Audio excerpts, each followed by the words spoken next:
Moving on, Prime Minister Narendra Modi has said that the ongoing conflicts in the world are negatively impacting the global south.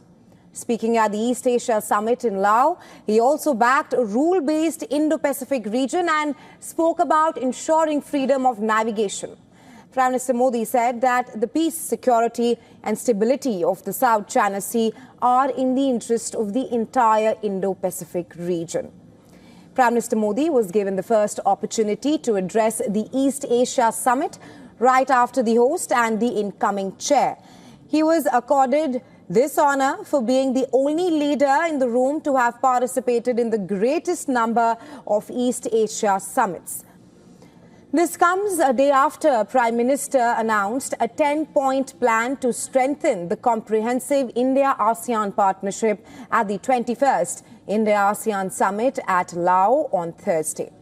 Well, the 10-point plan includes people-focused events such as youth summits, startup festivals, digital hackathon and also creation of ASEAN-India network of think tanks. India also proposed an ASEAN-India Women Scientists Conclave and also plans to introduce new scholarships for ASEAN students and Indian agricultural universities. Prime Minister Modi also met Secretary of State Antony Blinken and New Zealand Prime Minister on the sidelines of the East Asia Summit as he extended condolences to Blinken on the loss of lives due to Hurricane Milton. The talks at the 21st ASEAN Summit in Laos were majorly focused on bilateral cooperation and economic partnerships. Now, with 10 ASEAN members and 10 partner nations flocking to the country, earlier, Blinken and Malaysian Prime Minister Anwar Ibrahim held bilateral talks on the sidelines of the ASEAN Summit.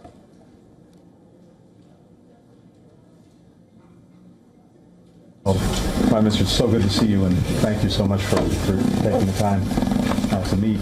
We have, between the United States and Malaysia, a strong partnership, a comprehensive partnership going back a decade now, and I think as well a commitment to work to build it even stronger and to work to deliver for our people, which is our responsibility, whether it's on inclusive economic growth, whether it's on relevant security issues, people-to-people ties, which are essential. While talking to Blinken, the Malaysian Prime Minister was overheard making a comment on the matching navy blue silk blazers that both the leaders were wearing, citing its keen resemblance with Chinese Mao suit, to which Blinken jokingly replied, "They must know the same tailor." The way why am I meeting secretary with the Mao suit? We must know the same tailor. The global leaders also attended a gala dinner hosted by Laos Prime Minister. The event was also attended by Russian Foreign Minister Sergei Lavrov and the Chinese Premier Li Qiang, along with the Canadian Prime Minister Justin Trudeau.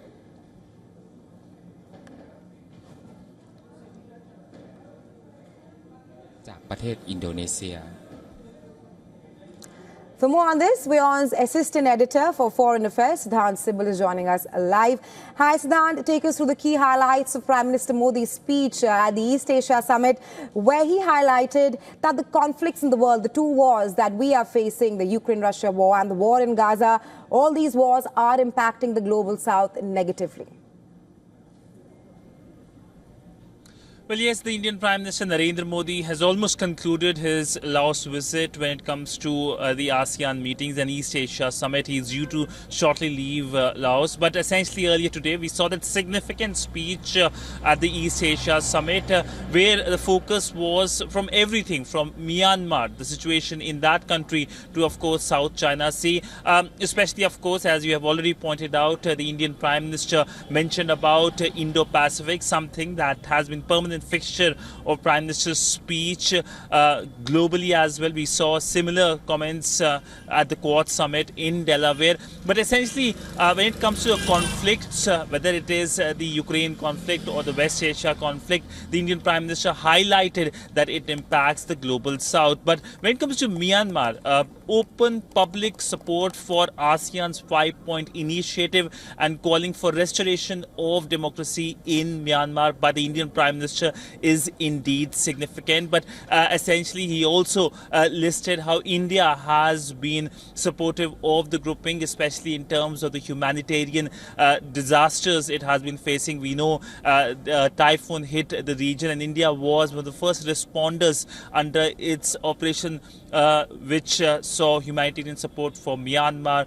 Laos and other countries. But all in all, the focus of the speech of the Indian Prime Minister was to emphasize that India is taking note of the situation in the region, especially South China Sea, and of course India sees itself as a country which will be impacted if there is a code of conduct that is planned between ASEAN and China. But all in all, a very significant visit where there were several bilateral meetings, including with the new leadership of Japan and Thailand.